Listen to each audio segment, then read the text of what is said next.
আমরা আস্তে আস্তে আফ্রিকার জঙ্গলের ভিতরে ঢুকে গেলাম, কিন্তু পথঘাট কিছু চিনি নাই। যাইতেছি আর হাঁটতেছি, কিছু দেখা যাচ্ছে না, আরো অন্ধকার। সবই দেখতে থাকেন, আমাদের সাথে থাকেন। আর এই আমার ফুট হ্যাঁ হাগু দিছে বলে, হাগু দিয়া প্যান্টটা পরিয়া তারপরে আসতেছে। খুবই ভয়ঙ্কর জায়গা। ওই যে মহিষে কিন্তু ডাক মারছে। ও আল্লাহ, খুবই ভয়ঙ্কর জন্তু আছে এটার ভিতরে। সবাই সাবধান। ওই যে আমাদের সঙ্গী সাথী সবাই সামনে যাইতেছে, আমি পিছনে আস্তে আস্তে যাইতেছি। উফ, হাঁটতে হাঁটতে অসুস্থ হয়ে গেলাম। উরে আল্লাহ, উফ উফ, বিষাক্ত কাটা আছে, খুবই ভয়ঙ্কর। এই যে গাছগুলা জঙ্গলের হেরে আর কত যাওয়া যাবে। যাইতেছি। অবশ্য আবহাওয়াটা খুবই ভালো লাগে, কিন্তু জায়গাটা খুবই ভয়ঙ্কর।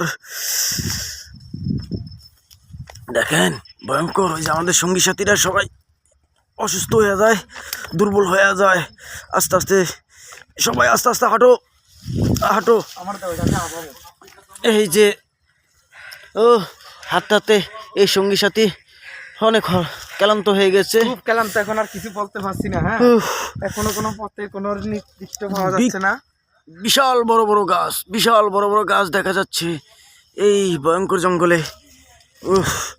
আমরা শুধু হাঁটতেছি, কোথায় যাচ্ছি কোনো কুল কিনার নাই, কোনো কিছু দেখতে পারছি না। শুধু ভয়ঙ্কর জঙ্গল। ওই যে দেখো, আমাদের সঙ্গী সাথীরা দাঁড়ায় গেছে, ওরা আর হাঁটতে পারে না, খুবই ক্লান্ত হয়ে গেছে।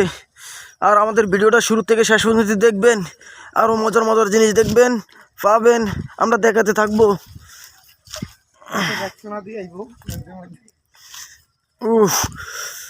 হাঁটতে আছে এই বাঙালিরা যদি আপনার আফ্রিকার জঙ্গলে যায় এইভাবে, তাহলে তো বাঘ ডরে পালিয়ে যাবে।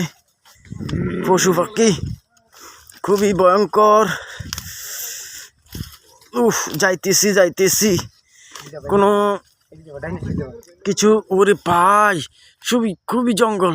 খুবই জঙ্গল, ভয়ঙ্কর জিনিস। ওরে আল্লাহ, দেখেন একটু দাঁড়াইলাম, ক্লান্ত হয়ে গেছি। সাথে যে আমরা এদিক থেকে আসছি, এখনও কুল কিনার পাইতেছি না। এখন কোথায় থেকে যে চলে যাব? হ্যাঁ যাচ্ছি, শুধু হাঁটতেছি। দেখেন নিচের আওয়াটা, দেখেন নিচে যে শুধু গাছের শিকড়, যেটা এই দেখেন শুধু গাছের শিকড়, এগুলোর ভিতরে হাঁটতে অনেক কষ্ট।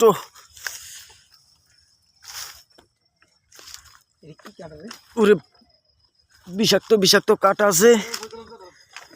ওরে আল্লাহ, সবাই ভালো থাকবেন, সুস্থ থাকবেন, আমাদের জন্য দোয়া করবেন, আমরা যেন যে আবার ফিরে আসতে পারি।